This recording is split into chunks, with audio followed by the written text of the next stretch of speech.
Hi, and welcome to The Gist. There's something about a fresh start that's so appealing, isn't there?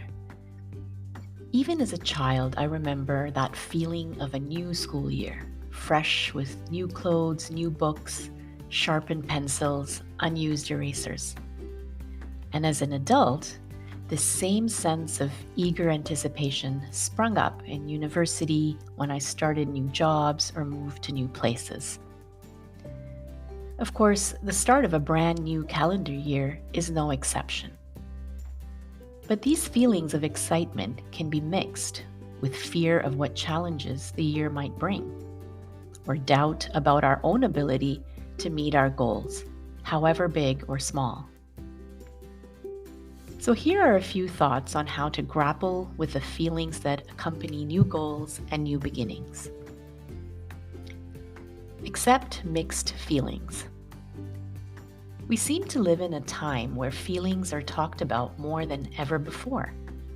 Yet, we still seem to applaud positive feelings more than negative ones, because ultimately, who wants to feel bad? But rejecting the full range of our emotions means rejecting our basic humanity. When we start a new project or a hobby or a relationship, accepting that we're going to have a jumble of feelings keeps us grounded. We can more gracefully ride the waves of happy and sad emotions and stay the course towards our goals. We can enjoy the giddiness of small successes and not give up at the first hint of doubt. Taking this long view and remembering that feelings come and go steadies us as we navigate new things. Set goals, but also intentions. Too often, we just set too many new goals.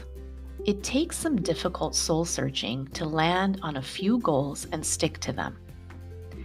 We also get trapped in defining goals for the person we think we should be, rather than looking at who we actually are. What actually motivates us? What skills do we actually possess?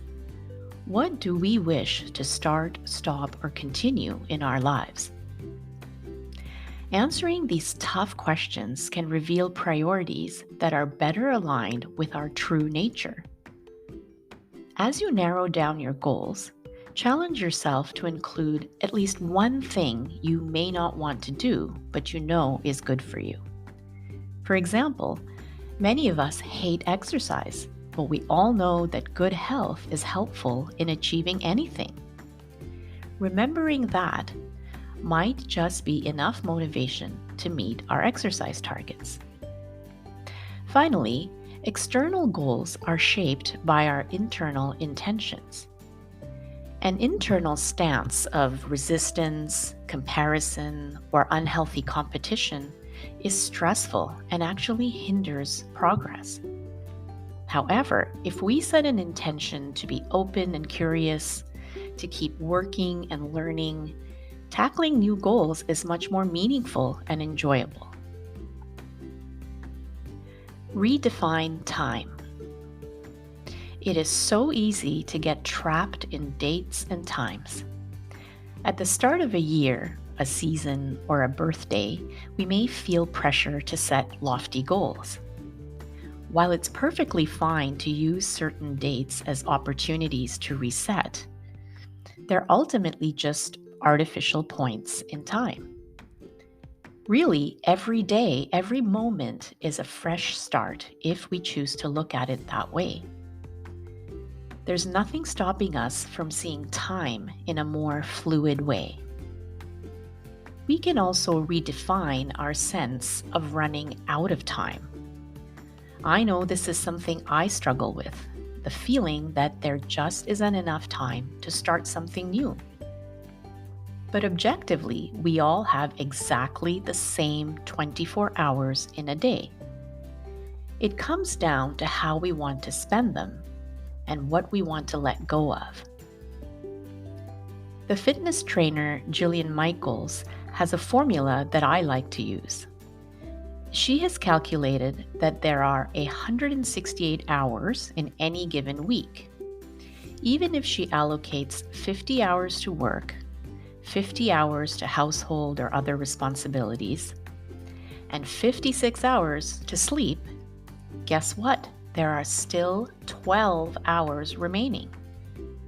When you break it down that way, we really do have much more time than we think, and we can try to spend it on what we value most. So, as we all head into new things, let's harness that strange mixture of wonder and weariness that we might feel, and remember that we can shape our outward achievements by how we cultivate our inner world. We'll make mistakes, succumb to laziness, and give in to distracting temptations. Or we may not get to our goals as fast as we hoped. At times like these, we may need to give a proverbial gentle kick in the pants to learn from our slip-ups, get back on track, and do better. But beyond that, there's nothing to be gained by harshly dwelling on our mistakes. We're better off investing that time in beginning anew in this moment. On that note, wishing you a great week ahead, and see you next time on The Gist.